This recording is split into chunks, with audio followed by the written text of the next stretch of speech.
तो देखो भी question number 30। The number of bacteria in a certain culture doubles every hour. If there were 30 bacteria present in the culture originally, how many bacteria will be present at the end of second hour, fourth hour and nth hour? तो हमें क्या करना है, हमें bacterias given है यहाँ पे भी इनिशियली अपने पास कितने बैक्टीरियाज है, फिर हमें बताना है भी किसी रेट से ये डबल हो रहे हैं। एक रेट है अपने पास भी एवरी आवर ये क्या हो रहे हैं, डबल हो रहे हैं।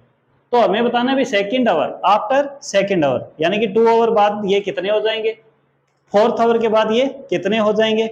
ऐसे ही हमें इनकी एक जनरल टर्म बतानी है भी nth आवर के बाद ये कितने हो जाएंगे। तो देखिए इनिशियली अपने पास कितने बैक्टीरियाज हैं, 30 बैक्टीरियाज है सबसे पहले। फिर अगर एवरी आवर डबल हो रहे हैं तो ये तो इनिशियल थे। आफ्टर 1 आवर, आफ्टर 1 आवर आपके पास कितने बैक्टीरियाज हो जाएंगे, यहाँ पे इसका डबल यानी कि मल्टीप्लाई 2 कर दो आप, 60 बैक्टीरियाज हो गए आपके पास। फिर आप देखिए आफ्टर 1 आवर, इससे 1 घंटे बाद आपके पास कितने हो जाएंगे, ये दोबारा से आपके पास डबल हो जाएंगे। तो इसने सबसे पहले क्वेश्चन आपसे किया है भी सेकंड आवर के बाद आपके पास टोटल कितने बैक्टीरियाज हो जाएंगे। तो आपके पास क्या आ जाएगा 120। तो फर्स्ट का आंसर मिल गया आपको। फिर आपको यहां से दे रखा है, इसने पूछ रखा है कि फोर्थ आवर के बाद आपके पास कितने बैक्टीरियाज हो जाएंगे। तो यहां से देखिए आफ्टर 3 आवर यानी कि नेक्स्ट आवर फिर क्या हो जाएंगे ये डबल। तो किसका डबल होंगे, जो यहाँ पे इससे इनिशियल टर्म है इस पे, इससे आपके पास ये डबल हो गए। तो ये क्या हो गया आफ्टर 1 आवर, 2 आवर और आफ्टर 3 आवर। हमें पूछा आफ्टर 4th आवर, तो इससे 1 आवर और आगे चलो हम। तो यहाँ पे आप इसको डबल कर दीजिए तो ये क्या बन जाएगा 480 बन गया आपके पास। तो 4th आवर में आपके पास क्या हो गया 420 बैक्टीरियाज आ गए। तो इस सीरीज को, सीक्वेंस को ध्यान से देखो आप। यहाँ पे क्या है, अगर अपने पास ये ए हम इसको सिलेक्ट कर ले तो ये क्या है ए आर, जहां पर आपका आर क्या है, आर आपका 2 है। एवरी आवर डबल हो रहा है, हर बार आपके पास वैल्यू जो आ रही है वो 2 की मल्टीपल आ रही है, 2 से मल्टीप्लाई होके आ रही है। तो यहां पर अगर हम देखें ये ए आर की वैल्यू हमारे पास 60 है, तो ये वैल्यू क्या है ए आर मल्टीप्लाई आर है। इसका मतलब इसको क्या लिख सकते हैं ए आर स्क्वायर लिख सकते हैं हम इसको, ठीक है ना। ऐसे ही नेक्स्ट टर्म क्या आएगी आर से मल्टीप्लाई होके, क्योंकि आर हमारा क्या है यहाँ पे 2, हर बार 2 से मल्टीप्लाई होके आ रहा है यानी कि डबल होके आ रहा है, तो यहाँ पे आर 2 हो गया। तो ये जो आएगी अपने पास ये क्या हो जाएगी A R is to power 3, क्योंकि ए आर स्क्वायर को आर से मल्टीप्लाई करेंगे तो A R is to power 3 हो जाएगी। ऐसे ही आपकी ये जो आफ्टर 4th आवर टर्म आएगी ये क्या हो जाएगा A R is to power 4 हो जाएगी। तो ध्यान से देखो भी 4th आवर के बाद आपके पास बैक्टीरियाज कितने प्रेजेंट है A R is to power 4। अगर हमें nth आवर के बाद बताने हैं, nth आवर के बाद बताने हैं तो nth आवर के बाद अपने पास बैक्टीरियाज कितने हो जाएंगे A R is to power n, क्योंकि जितने आवर के बाद हमसे पूछ रहा है वो आर की पावर आ रही है ना। आफ्टर 4 आवर पूछा तो पावर 4 है, आफ्टर 3 आवर पावर आर की 3 है, आफ्टर 2 आवर पावर आर की कितनी है 2 है, और आफ्टर 1 आवर पावर कितनी है आर की 1 है। तो ऐसे ही आफ्टर nth आवर आपके पास क्या आ जाएगा answer A R is to power n आ जाएगा, ठीक है ना। तो आपका इसके अंदर जो राइट आंसर रहेगा वो क्या रहेगा, तो लिख दीजिए भी after 2 hour bacterias will be, bacterias will be कितने हो जाएंगे भी after 2 hour A R square, that's equal to A आपका कितना है यहाँ पे 30 है ना, तो 30 मल्टीप्लाई आर की जगह आप 2 रखो और इसकी स्क्वायर कर दो तो कितना आ गया 30 मल्टीप्लाई 2 का स्क्वायर कितना होता है 4, दैट्स इक्वल टू 120, ठीक है ना। ऐसे ही आपके पास इसने पूछा है कि 4 आवर के पास, 4 आवर के बाद आपके पास क्या आ गया, ये वैल्यू क्या आ जाएगी, A R is to power 4। तो यहां से 30 मल्टीप्लाई 2 इज टू पावर 4 हो जाएगा ना। और 4 की पावर 2 की पावर 4 कितना होता है आपके पास, कितना होता है बच्चों, हाँ 16 होता है ना। तो इसको 16 से मल्टीप्लाई कर देंगे तो 480 आ गया अपने पास, ठीक है ना। तो after nth hour, after n hour अपने पास वैल्यू कितनी आ जाएगी, A R is to power n, और a की वैल्यू कितनी है 30। तो r कितना आपके पास, मल्टीप्लाई में 2, और 2 की पावर कितनी हो जाएगी n। तो आपके आंसर क्या होंगे 120, 480 and 30 into 2 is to power n आपका आंसर हो जाएगा। तो नेक्स्ट क्वेश्चन देखिए, question number 31, what will be RS 500 amount to in 10 years after its deposit in a bank which pays annual interest rate of 10% compounded annually। आपको क्या बताना है, एक आपने कुछ अमाउंट इसके अंदर, कोई बैंक है इसमें डिपॉजिट करवाया है, कितने का अमाउंट है 500 का अमाउंट है, और जो बैंक है वो आपको इंटरेस्ट इस पर कितना देता है, एनुअली 10% इंटरेस्ट दे रहा है, ठीक है ना। और आपको क्या निकालना है भी आफ्टर 10 ईयर्स ये अमाउंट आपके पास कितना रिटर्न मिलेगा, ठीक है ना। तो देखिए आपका अमाउंट कितना है, जब आपने डिपॉजिट किया है तब 500 रुपीज है ना, ये है ना। तो आफ्टर 1 ईयर, आफ्टर 1 ईयर आपके पास जो अमाउंट बनेगा वो कितना आ जाएगा, after 1 year amount will be, देखो कंपाउंड इंटरेस्ट के लिए आप जो फॉर्मूला यूज करते हो अमाउंट का, तो वो क्या होता है, principal into 1 plus R by 100 is to power T, ये फॉर्मूला आप यूज करते हो ना। कंपाउंड इंटरेस्ट में अमाउंट निकालने के लिए फॉर्मूला है, लेकिन कुछ बच्चे क्या करते हैं, जब उनसे पूछा जाता है कि कंपाउंड इंटरेस्ट कितना है तो वो कंपाउंड इंटरेस्ट का ये फॉर्मूला लगा देते हैं।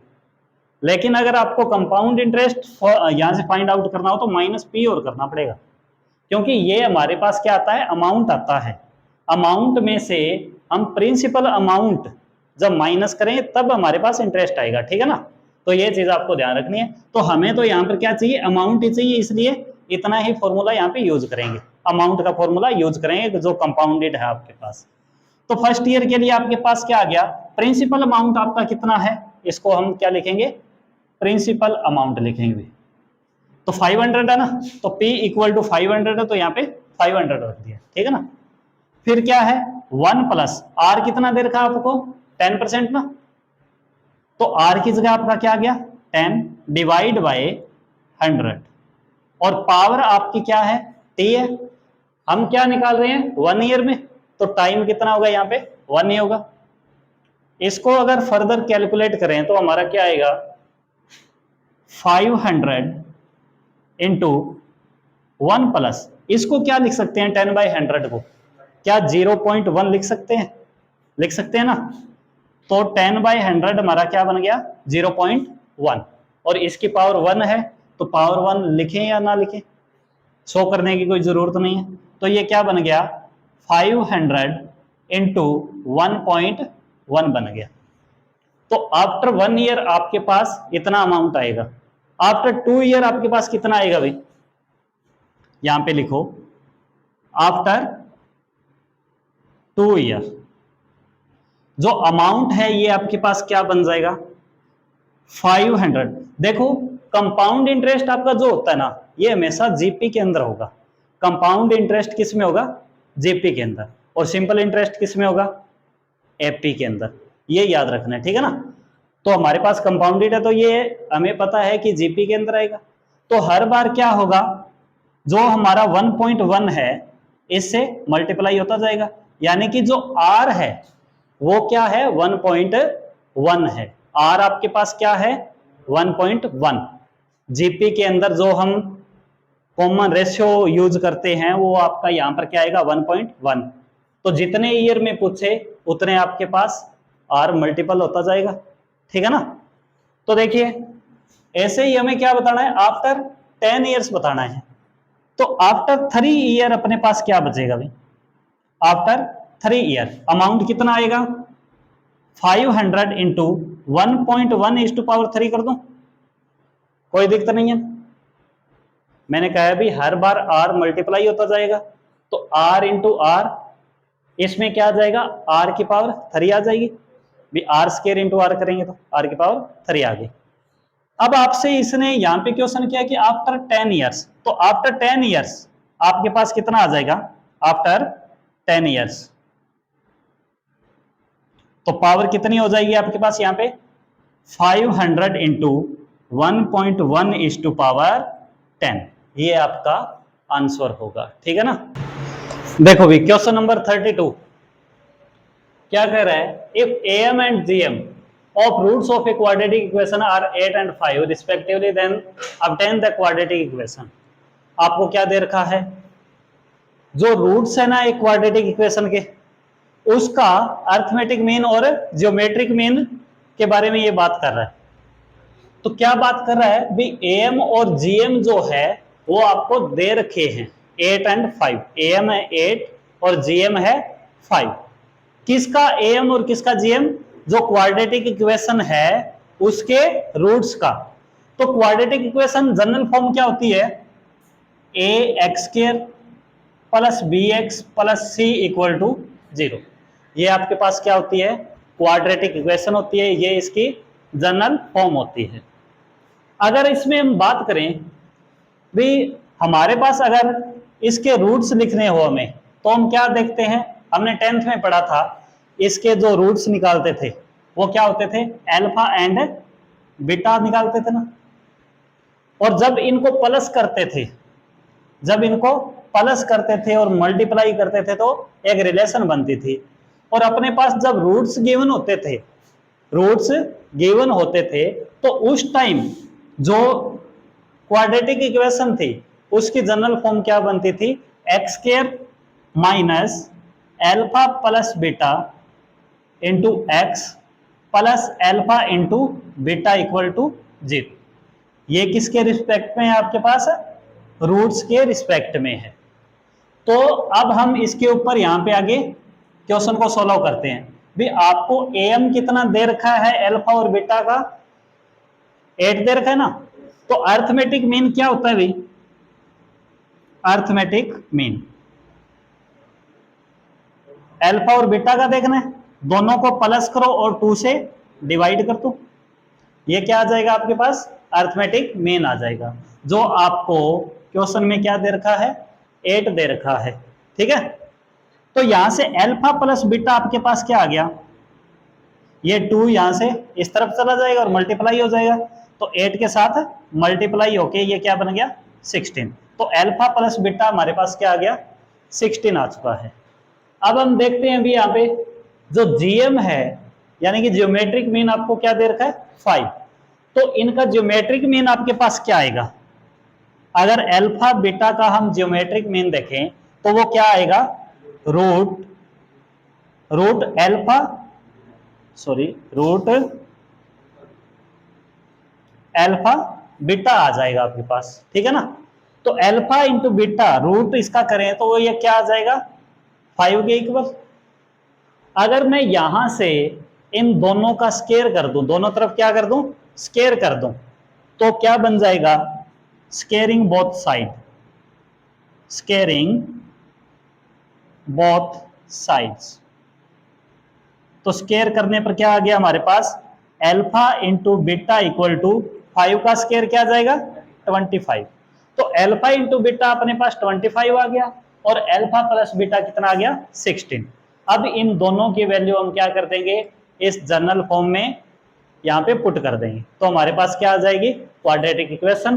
तो देखिए भी क्या बनेगा एक्स स्क्वायर माइनस क्या है अल्फा प्लस बीटा, तो अल्फा प्लस बीटा की वैल्यू 16 है, ये हमने यहाँ पे रख दी, और साथ में क्या आएगा, x आएगा।